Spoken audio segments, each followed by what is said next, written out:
Vale, vamos a cerrar y vamos con la última intervención de la mañana. David Lisbona es el coordinador de comunicación de la Fundación Ibercibis.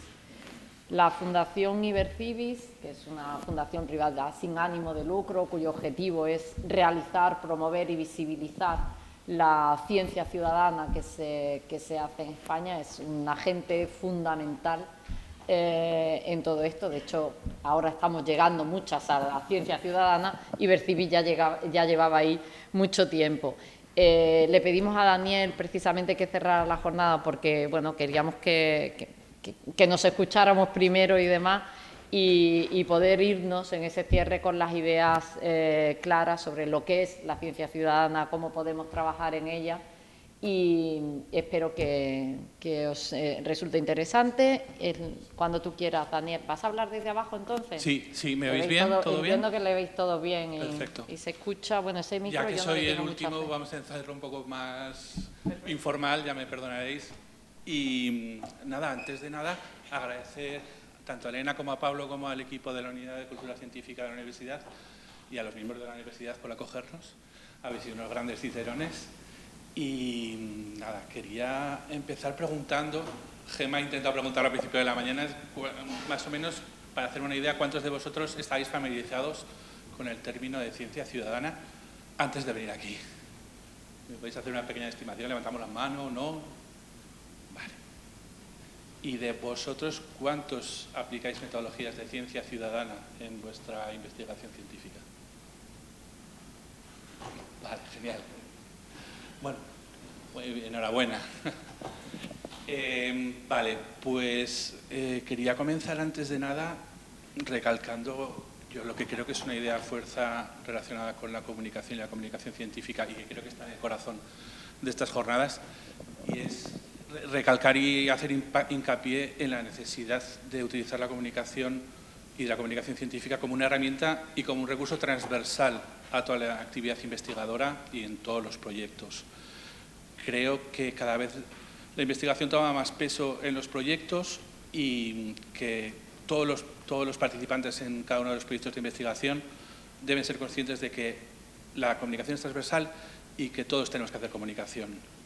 Y en el caso de la ciencia ciudadana, esta comunicación todavía es más importante, porque además de comunicar nos va a ayudar a crear las comunidades a través de las cuales los proyectos de ciencia ciudadana se articulan. Entonces, creo que es importante y que está un poco en el corazón de esta jornada el dar valor a la comunicación, al equipo de comunicación, que desde vuestro punto de vista como investigadores ayudéis a comunicar a los equipos de comunicación, que no importa el rol que tengáis dentro del proyecto, puede ser la administración, puede ser la comunicación, puede ser la investigación básica, aplicada en el campo. Todos podemos comunicar y todos podemos ayudar a los equipos de comunicación a que cumplamos los objetivos, porque cada vez es más importante, ¿no? Y salir un poco de la academia y salir un poco y estar un poco más cercanos a la gente, ¿no? Y ya os digo, en el caso de la ciencia ciudadana esto es crítico, porque a través de la comunicación es a través de la mejor manera de conseguir comunidad alrededor de nuestros proyectos. Voy para allá. Evidentemente nos vais a salvar del autobombo. Me toca presentar qué es la Fundación Ibercibis. Yo me dedico ahora a la comunicación y a la gestión de proyectos europeos, como las compañeras que han estado precediéndome. Entonces, la Fundación Ibercibis hacemos, promovemos e investigamos ciencia ciudadana. ¿Qué quiere decir esto? Hacemos ciencia ciudadana porque hacemos proyectos de ciencia ciudadana, ya sea proyectos propios, proyectos en colaboración, proyectos financiados por la FECID o proyectos europeos. Entonces, eso nos hace que ahora seamos un equipo de 20 personas.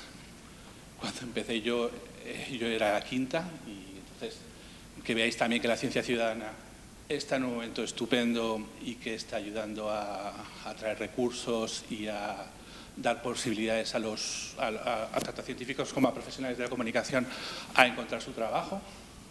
Promovemos ciencia ciudadana y sobre todo hacemos investigación en ciencia ciudadana, hacemos metaciencia ciudadana. Nuestro equipo de investigación pues también se dedica a estudiar el estado de la ciencia ciudadana tanto en España como en Europa Y nuestro equipo de investigación pues, hace papers, igual que los que hacéis vosotros, y son un poco las tres patas. Estos son los patronos de nuestra fundación. Somos una fundación privada sin ánimo de lucro que nace como una especie de spin-off de la Universidad de Zaragoza, de un instituto de investigación de física de allí. Y entonces lo componen estas 6 instituciones que son el CSIC, el CIEMAT, la Fundación Zaragoza Ciudad del Conocimiento, la Universidad de Zaragoza, el Ministerio de Ciencia e Innovación y el Gobierno de Aragón. Poco más que decir al respecto. Y esto es la Fundación de Inversiones en Números en el año 2023. Hemos participado en más de 70 proyectos desde el año 2011, que fue el año de constitución de la Fundación, aunque la actividad de Ibercivis se remonta al 2006-2007. Actualmente hemos participado en 14 proyectos europeos, lo que nos ha permitido crecer de una manera exponencial. De estos 14 estamos ahora, o vamos a comenzar, en 9 y hemos podido trabajar con más de 70.000 científicos ciudadanos en estos 12 años de vida ya. Volvemos otra vez al mismo, me voy a repetir más que el ajo, pero ya me perdonaréis. ¿Qué es la ciencia ciudadana? Recogeré buena parte de lo que ya han comentado mis compañeras y también ha comentado Gemma.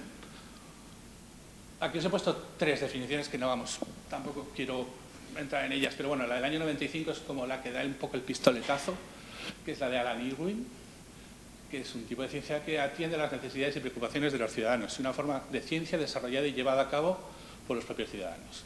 A partir de ahí, la Comisión Europea, en su interés de abrir la ciencia a la ciudadanía, pues empieza a financiar varios proyectos. Uno de ellos es el proyecto Socientice, que como uno de sus outputs sale el Green Paper de la ciencia ciudadana, en el cual Ibercivis pues, estuvo presente a través de su director.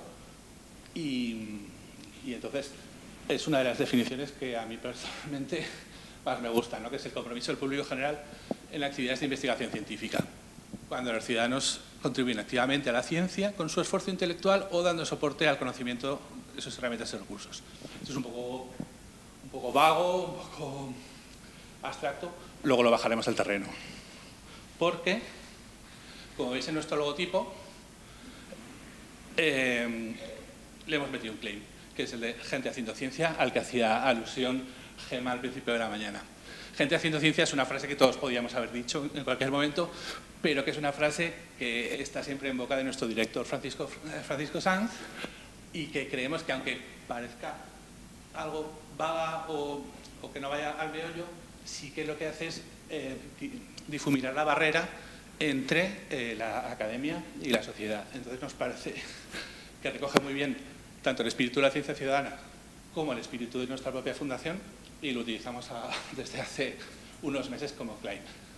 No sé si Fran va a pedir royalties por la frase, pero bueno, ahí lo dejo. Bueno, eso, nos metemos en tipologías. Hay tantas tipologías de proyectos de ciencia ciudadana como gente haciendo ciencia ciudadana. Y esto a los investigadores y a la gente que está metida en el tema de la metaciencia ciudadana le gusta mucho, sobre todo el discutir y el no parar de hacer clasificaciones. Yo os he querido traer 2. Esta es una de las que más me gusta y que coincide bastante con lo que os ha enseñado Gemma esta mañana. Esta tipología es de Jennifer Sirk, que es la directora de la Asociación de Ciencia Ciudadana en Estados Unidos. Y entonces, bueno, se divide en proyectos contributivos que son creados por investigadores y que piden ayuda a la comunidad. Y la comunidad se convierte sola y exclusivamente casi en sensores humanos. Luego entraremos en harina con este tipo de clasificación. La siguiente es la de contractuales, que es un poco lo contrario. Una comunidad encuentra un problema y contrata al investigador para que le otorgue evidencia científica que le ayude, o sea, a desarrollar o a atacar un problema que tengan en su entorno. A partir de aquí, el nivel de involucración de la comunidad pues, va aumentando, como veis. Las siguientes son los proyectos colaborativos, que son diseñados por científicos, pero donde la comunidad aporta datos y contribuye al perfeccionamiento del método científico. Y encima luego ayuda en la difusión de los hallazgos. Aquí ya nos metemos en harina, ¿no? Los proyectos co-creados son diseñados por científicos y participantes conjuntamente, donde los miembros de la comunidad participan activamente en la mayoría o en todos los aspectos del ciclo de investigación. Y la última ya son proyectos independientes donde los ciudadanos van a su bola y pasan de la academia. Esta también puede ser es una parte que trata este señor de aquí, que es Mookie Haklay, que lidera un departamento en la Universidad de Londres y se dedican a hacer ciencia ciudadana extrema. Entonces, él utiliza otra tipología, donde veis que ya no es tanto clasificada por el tipo de gente, sino por el tipo de actividad. Desde la recolección pasiva de datos hasta la ciencia cívica, donde la comunidad participa en... Ay, perdón. Al final, en el último escalón de esta escalera, la comunidad está totalmente involucrada en el diseño, desarrollo y diseminación de resultados del propio proyecto científico. Vale, me ha parecido importante, de cara a intentar convenceros de las bondades de la ciencia ciudadana, mostraros muy rápidamente los tipos de impactos que estamos recogiendo desde la Fundación que realizan los proyectos de ciencia ciudadana, ¿no? El primer impacto, estando donde estamos, pues es el impacto científico. Y os pongo un par de gráficas.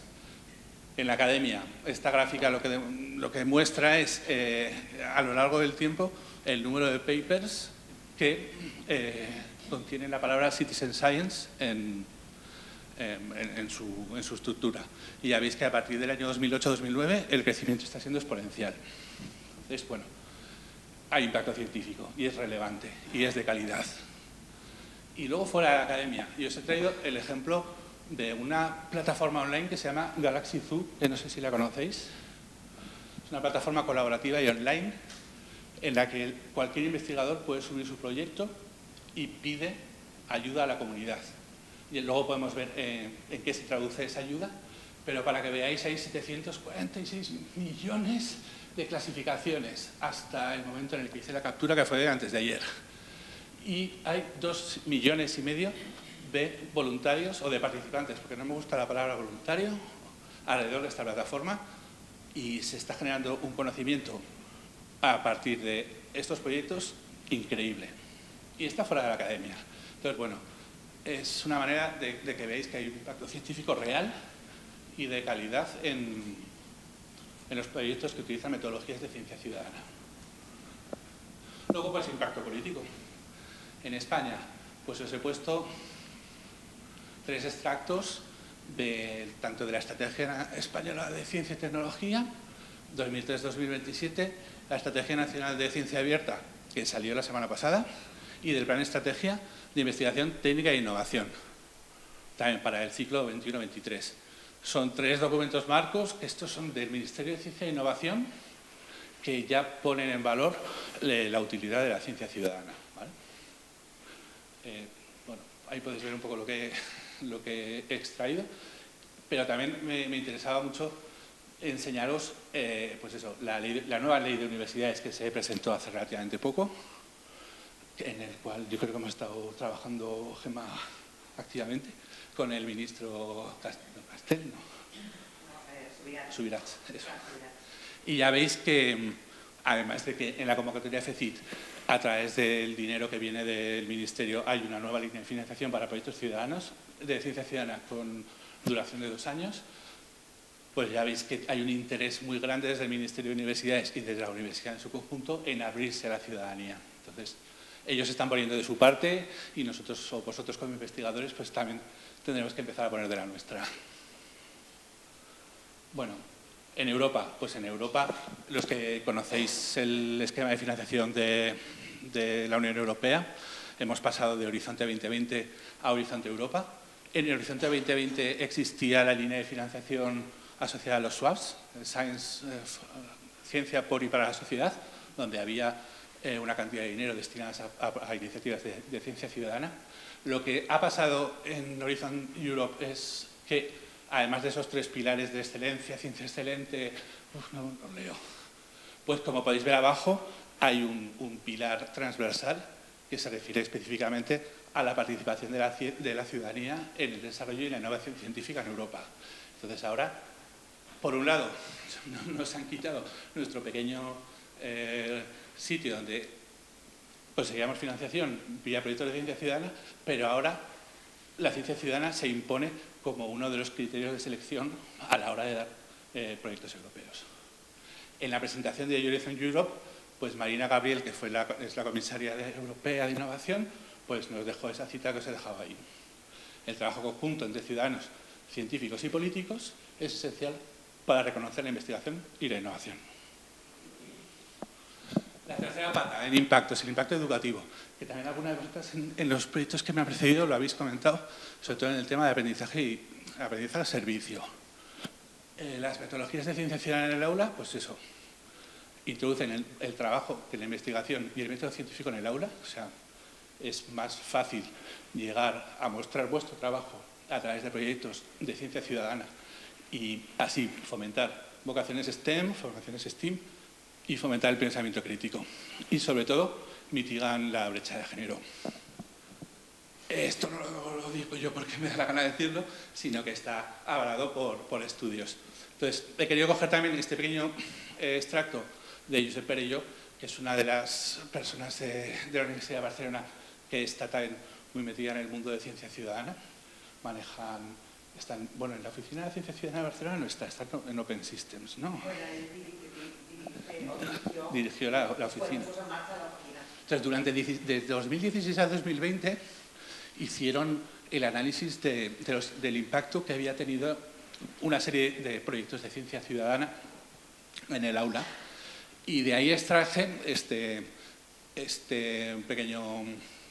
pequeña cuota que dice que el 80% del alumnado está convencido de que cualquier persona puede participar en un proyecto de ciencia y de ciencia ciudadana.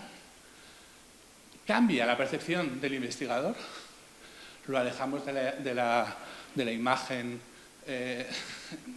del científico de bata blanca metido en su laboratorio y entienden que no es patrimonio del hombre blanco cis heterosexual, sino que hay gente mayor y jóvenes haciendo ciencia, y bueno, y aquí está la prueba viviente, y que se quitan un poco los sesgos de género. El impacto educativo pues también parece evidente cuando utilizamos este tipo de metodologías. Y por último, el impacto social. La ciencia ciudadana puede ser una herramienta de cambio comunitario, como hemos visto en los dos ejemplos de proyectos que me han precedido, gracias a la aportación de los ciudadanos en la recolección de datos y en la aplicación del método científico. Establecen y fortalecen comunidades. Entonces, bueno, quería dar un repaso muy rápido por estos 4 tipos de impacto para reforzar la idea de que la ciencia ciudadana funciona y que aporta valor a la sociedad. Vale, aquí ya me meto un poco en harina, os quiero mostrar 4 escenarios en los cuales vosotros, como líderes o IPs de un posible proyecto de investigación, podéis recurrir a la ciencia ciudadana o a la participación ciudadana en cualquiera de su desarrollo. Ya me perdonaréis que he sido yo el primero que ha utilizado la metáfora de la bata blanca para ilustrar esto, pero mucho rápidamente no lo volveré a hacer. Entonces, bueno, aquí a partir de aquí vienen 4 escenarios en los que el investigador plantea o puede necesitar la contribución de comunidades alrededor de su proyecto. Necesitamos recolectar una cantidad de datos. Esta es la primera, que se relaciona con la clasificación de Jennifer Sirk con los proyectos contributivos. Aquí sois vosotros los que mandáis y los que acudís a la comunidad a recoger los datos que necesitáis, ¿vale? El siguiente escenario pues es justo el contrario. La comunidad os necesita a vosotros. Tiene un problema en su entorno y quiere utilizar la evidencia científica para hacer un cambio de comportamiento, influir en políticas y, al final, dar solución al problema que les atañe, sean contractuales. Vosotros necesitáis analizar o clasificar una cantidad de datos, y aquí ya pueden entrar los proyectos colaborativos. Y el último, pues queremos involucrar a una comunidad determinada en el propio diseño del experimento, y aquí ya serían los proyectos co-creados. Como veis, va de menos implicación a mayor implicación de la comunidad. Vale, hemos visto el cuándo. Yo os presento estos 4 escenarios. Ahora vamos a ver el cómo, que serán las acciones que llevarán a cabo las comunidades implicadas dentro del proyecto científico. Habéis puesto un poco el ciclo típico del ciclo científico, del método científico.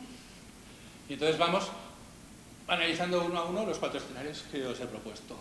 Cuando necesitamos una gran cantidad de datos que recolectar o cuando una comunidad necesita de nosotros como investigadores, ¿no? Entonces, ¿dónde actúa la gente aquí? Pues en la fase experimental únicamente. ¿Qué pueden hacer? Pues eso, los participantes reciben tareas de observación, monitorización, recolección de datos y muestreo.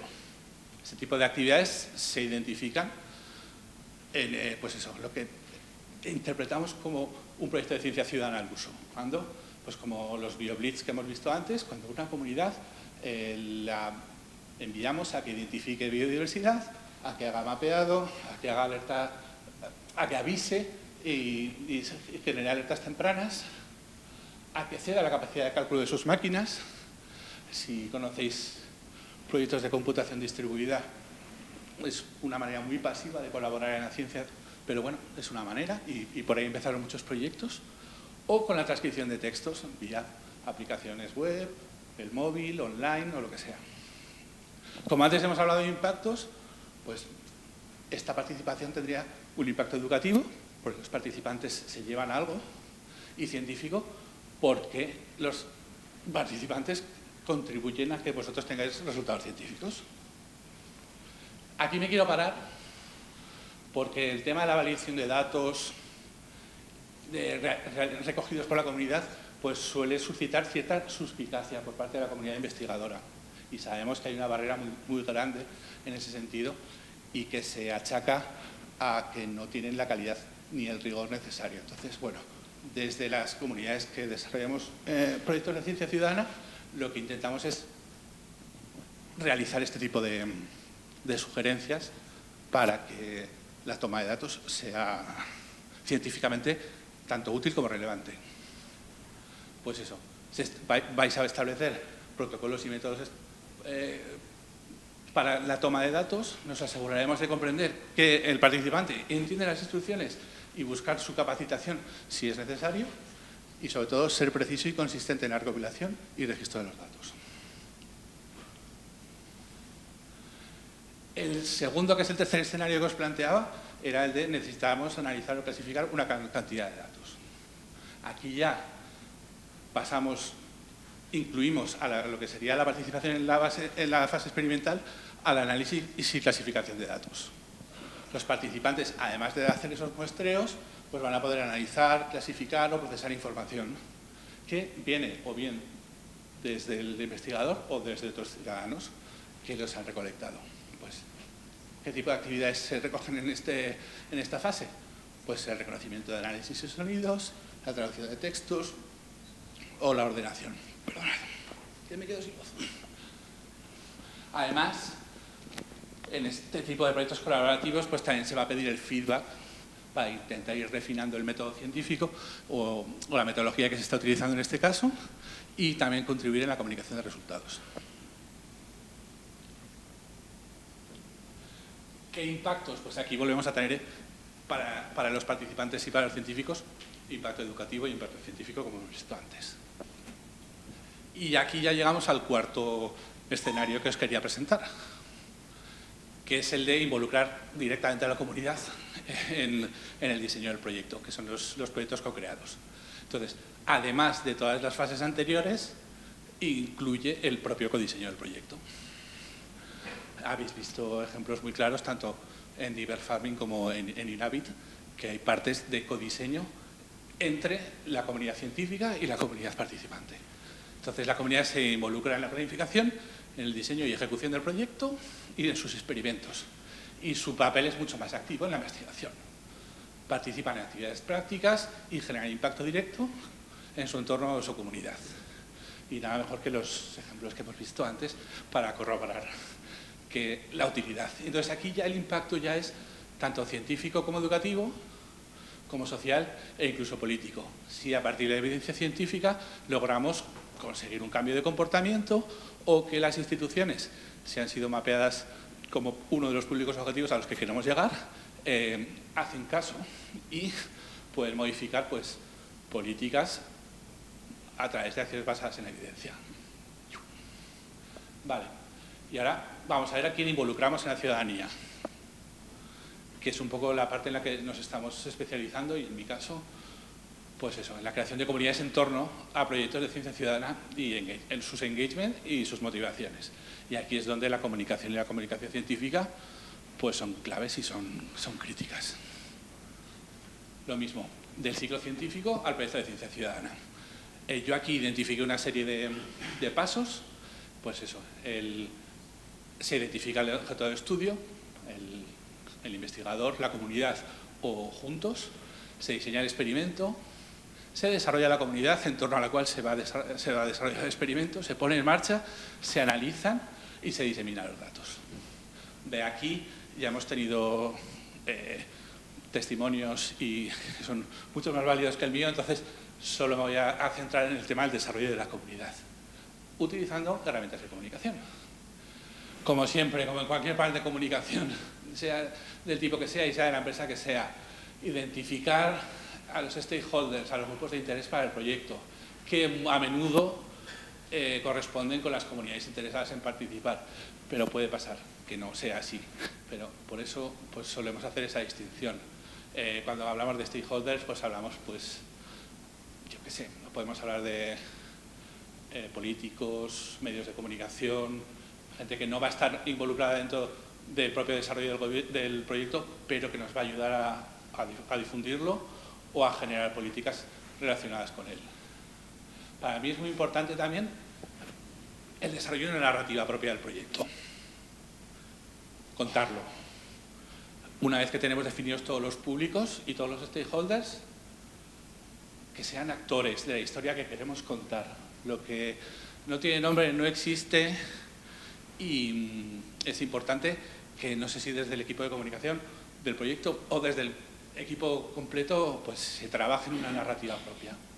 Y además, pues establecer estrategias de enganche y compromiso con las comunidades a las que queremos llegar, que nos vienen definidas por el mapeado de stakeholders y por los públicos que hemos encontrado. Además, tenemos que ser previsores y planificar acciones para lidiar con las barreras encontradas y acciones de motivación. Engagement, feedback y motivación creo que son las tres patas de una buena creación de comunidad en torno a proyectos de ciencia ciudadana y de proyectos en general, realmente. Como habéis visto, tampoco he puesto ejemplos de proyectos hasta ahora porque he preferido que veáis las herramientas y que os imaginéis vosotros en vuestros propios proyectos qué podéis coger de lo que yo os cuente y cómo lo podéis adaptar. Pero bueno, en el caso de la narrativa del proyecto, pues aquí podéis ver lo que elaboramos para el proyecto europeo de Sociobi, que es un proyecto que está en marcha y que utiliza la metáfora de las colmenas de abeja para definir los stakeholders que va a haber dentro del proyecto. Cada una de los tipos de abeja corresponde a un actor identificado. Este proyecto realmente va de cambio de comportamiento asociado al uso de tecnología para mejorar la calidad del aire de las ciudades a través de, estamos desarrollando equipamiento low cost para la medición de la calidad del aire. Entonces se quiere montar la metáfora de la colmena como comunidades alrededor del proyecto en varias ciudades europeas. Entonces, bueno, pues ahí podéis ver. Esto os lo puedo pasar por correo al que esté interesado, pero tampoco merece mucho la pena ahondar en ellos. Pero bueno, cada stakeholder identificado se relaciona con un rol en la colmena, desde las abejas trabajadoras hasta los osos, que serían los stakeholders que liban de todos los datos obtenidos para propiciar un cambio de comportamiento o para generar políticas nuevas. Yo os digo, hay que contar las cosas y no hay mejor manera que contarlas a través de una historia, de un cuento. Y luego, esto me parece también muy importante, que es el modelo de engagement y feedback continuo a lo largo de todo el desarrollo del proyecto. También es complicado que lo veáis desde allí, pero bueno, sigue un poco la rueda del método científico con la la involucración de las comunidades. Aquí sí que hay bastante parte de co-creación. Y las flechas que se van retroalimentando, las flechas rojas, pues hablan un poco de que es necesario que la comunidad participante esté en todo momento informada del desarrollo del proyecto. Es un esfuerzo por parte tanto del equipo de comunicación como del equipo de investigador el estar continuamente dando feedback, pero es la mejor manera de lidiar con algo que preguntabais antes, que es con la frustración y la desmotivación de los participantes en el proyecto. Entonces, hay que intentar por todos los medios dar feedback continuo a través de acciones de comunicación concretas, en el sitio, como habéis comentado muy bien antes, buscando los canales adecuados para que no se pierda la motivación de los participantes en los proyectos de ciencia ciudadana. Y ya por último, he ido muy rápido, la verdad. Os dejo una serie de recomendaciones para el mantenimiento de la comunidad desde el punto de vista de la comunicación, ¿no? Para iniciar el proyecto y mantener el compromiso de la comunidad, pues eso, intentar buscar en ese mapeado de stakeholders y en esa búsqueda de públicos a participantes con intereses alineados con el proyecto, pero también con sus habilidades y disponibilidad temporal. Nos enfrentamos muchas veces, sobre todo desde el punto de vista de la comunicación, a proyectos de ciencia ciudadana o a proyectos científicos en general que se anuncian como aptos para toda la ciudadanía. O nuestra experiencia empieza a ser que eso es contraproducente. Si hablas de la ciudadanía, hablas de todos y no hablas de nadie. Tiene que haber un proceso previo de identificación y mapeado de las comunidades a las que te quieres dirigir. Y los proyectos que hemos visto durante toda la mañana son buena muestra de ello. Es muy complicado enganchar a todo el mundo durante todo el tiempo y entonces es muchísimo más útil a la larga realizar ese mapeado previo y contar con participantes que a priori están ya motivados a participar, bien sea porque vamos a intentar dar solución a un problema que les atañe, ya sea porque es su área de expertise, aunque estén fuera de la academia, ya sea porque son aficionados entusiastas. Hay un montón de maneras de intentar llegar a ese tipo de público. Comenzar a trabajar con ellos con tareas pequeñas y manejables y a partir de ir aumentando la complejidad. Y además eso nos va a servir también para identificar dentro de cada comunidad otro de los roles que también se han comentado durante la mañana, que es el de los líderes de esos pequeños grupos, que van a ser un poco los que tiren del carro y los que mantengan la motivación a lo largo del desarrollo del proyecto. ¿Qué más? Intentar eso, mantener que las comunidades se conecten entre ellas y sobre todo entre sus participantes.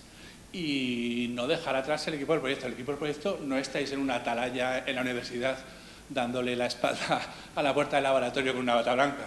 Tenéis que estar cerca de las comunidades a las que os estáis dirigiendo y de las que estáis extrayendo los datos, ¿no? Entonces, eso también es importante a nivel de comunicación y a nivel del mantenimiento del engagement con la gente que os está ayudando. Y, importante, mantener soporte, o sea, ofrecer soporte y capacitación. No todos nacemos aprendidos, no todos sabemos manejar una aplicación de geoposicionamiento, no todos estamos en Twitter, no todos estamos en, yo qué sé. Entonces, bueno, como parte del desarrollo del proyecto también es importante tener siempre ese canal abierto para poder ofrecer soporte y capacitación a los participantes. Que también me ha gustado mucho lo que has preguntado, Gemma, que también tiene que haber una formación de los propios investigadores para saber cómo tienen que dirigirse a las comunidades a las que se dirigen. Entonces, es un trabajo de ida y vuelta. Y sé que es complicado, que no tenemos tiempo, que la investigación nos quita mucho trabajo, pero yo creo que hay que hacer un esfuerzo en ello también. Y luego ya por finalizar, pues 4 pequeñas notas para mantener la motivación en las comunidades que participan con nosotros. Una muy importante, que las tareas a realizar tengan sentido para conseguir los objetivos del proyecto. Nos estamos encontrando de un tiempo a esta parte que la ciencia ciudadana está de moda, que es un valor en alza y que encima facilita que su inclusión en los proyectos nos dé más puntos para alcanzar una financiación, por ejemplo.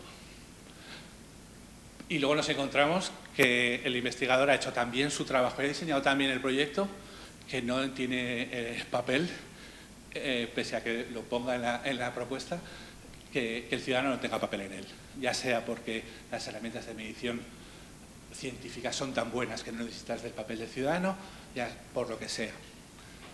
Entonces eso va a generar frustración. En el momento en el que el ciudadano vea que sus datos, su fotografía, su geoposicionamiento, su medición no tiene valor porque el científico no la está utilizando, se te va del proyecto. Bueno, habréis conseguido la pasta, pero no engañaréis otra vez a este ciudadano y seguramente no quiera volver a trabajar en ciencia ciudadana. Entonces es un arma de doble filo. Otra cosa que también ha estado sobrevolando durante toda la mañana es el dar valor a los conocimientos y habilidades de los participantes, independientemente de que sean parte o no de la academia, independientemente de que ese saber esté avalado por un título de enseñanza reglada o no.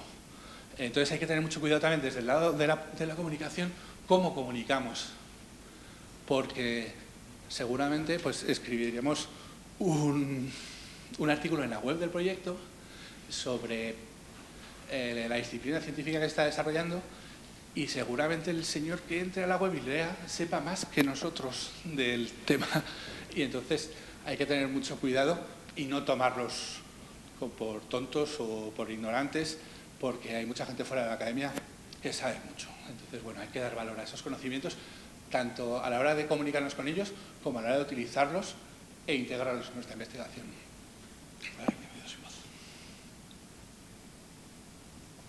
Aquí ya como penúltima recomendación, lo hemos comentado antes, ofrecer feedback continuo a la comunidad, información actualizada y ya por último, siempre ofrecer transparencia, ser muy transparentes porque las comunidades que están en torno a los proyectos pues lo demandan y son material muy frágil al final y que es muy fácil perderlos. Y yo creo que me he quedado ya. Muchas gracias. Bueno, para el que quiera, necesite o lo que sea, mi presentación está disponible para lo que queráis. Ahí tenéis mi correo electrónico. Y nada, muchísimas gracias por haber aguantado hasta el final. Gracias, Daniel. ¿Preguntas, sugerencias? ¿Alguien quiere hacer algún comentario? ¿No? Daniel, te hago yo una pregunta, ¿vale? Bueno, llevas ya varios años dedicándote al ámbito de la ciencia ciudadana. Has preguntado antes a los participantes, a las personas asistentes de esta jornada, que quién había participado en proyectos de ciencia ciudadana. Y la verdad que ha habido pocas manos levantadas. Yo estoy seguro que de aquí a unos años el número de manos levantadas será mucho mayor. Y te quiero hacer una pregunta que creo que puede resultar útil al personal investigador que está hoy aquí. Por tu experiencia en el ámbito de proyectos de ciencia ciudadana, yo quería preguntarte, por lo general, ¿cuál crees que son las debilidades o los puntos de mejora que tienen esos proyectos? Yo estoy seguro que se están haciendo cosas mucho más positivas de las que se están haciendo malas, pero de los errores se aprende mucho. Yo quería preguntarte precisamente qué reto tienen por delante esos proyectos, qué debilidades tú has observado en la configuración de los proyectos de ciencia ciudadana. ¿Qué podemos mejorar todavía? Creo que hay un margen muy amplio de mejora. Interesante, sí. Pues muchísimas gracias, Pablo. Yo creo que más o menos he intentado dejarlo claro a lo largo de la presentación. La falta de transparencia por parte del investigador es un problema muy gordo. Yo estoy hablando desde el punto de vista de la comunicación y desde el punto de vista de la construcción de comunidades y del engagement de los ciudadanos en torno a estos proyectos. Yo de la parte de investigación, de los resultados científicos, y por ahí no puedo hablar porque no es mi área de expertise, pero lo que vemos es que es muy difícil formar estas comunidades, el esfuerzo de comunicación tiene que ser brutal y es muy fácil que se vengan abajo las colmenas, los castillos que hemos montado. Y una de las claves suele ser la falta de información, la falta de feedback y la falta de transparencia por parte del investigador. El que el equipo de investigador solo utilice los datos de manera utilitaria y no de feedback, el que uno de los problemas gordos también es que no se logra cerrar el círculo y presentar de una manera adecuada los resultados científicos, pues ya sea en un evento, ya sea en un informe científico, en un paper. la gran debilidad, yo creo que de muchos de los proyectos de ciencia ciudadana, y esto seguramente como en todos los proyectos, que es por la falta de financiación, cuando acaba el periodo de financiación no puedes hacer otra cosa, pero el no saber cerrarlos es una debilidad muy grande que tenemos todavía, en la que estamos intentando trabajar y mejorar, sobre todo más allá de las convocatorias de financiación, que son un poco el pan nuestro de cada día. Por ahí iría la cosa. Bueno, me encanta.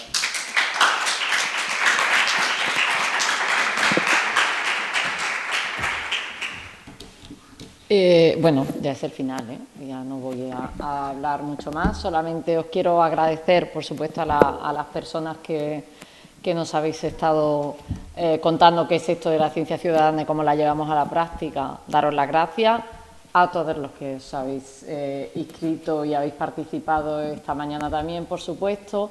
Espero que dentro de 10 años, cuando hace 10 años, en 2013, preguntamos que quién estaba haciendo divulgación y el salón estaba lleno, lo estaba haciendo muy poca gente en esta universidad. Quienes estáis ahora, habéis participado en alguna de nuestras actividades, yo veo aquí mucha cara conocida, así que ya sé que el personal investigador de la Universidad de Córdoba hace divulgación. Me gustaría saber que dentro de 10 años ya sí la sala entera sabe qué es la ciencia ciudadana y habrá participado en proyectos. Muchísimas gracias. Tengo que aprovechar, porque además me lo había dicho Pablo y se me ha olvidado en toda la mañana decirlo, recordaros que tenemos abierto el plazo para participar en el certamen Cuéntame tu tesis. Son 3 minutos para contarnos lo que estáis haciendo. Si no me equivoco, el hilo tesis también está abierto, ¿verdad, Silvia? Ya, ha cerrado, vaya. Bueno, pues este año tenía un premio económico. Pensarlo para el año que viene, el que todavía le quede y siga con la tesis. Y bueno, ya sabéis dónde está vuestra unidad de cultura científica, las convocatorias de actividades en las que os mandamos para que participéis. Y de verdad, muchas gracias por veniros a estas jornadas, pero sobre todo por participar en todo lo que hace la institución. Nos vemos el año que viene.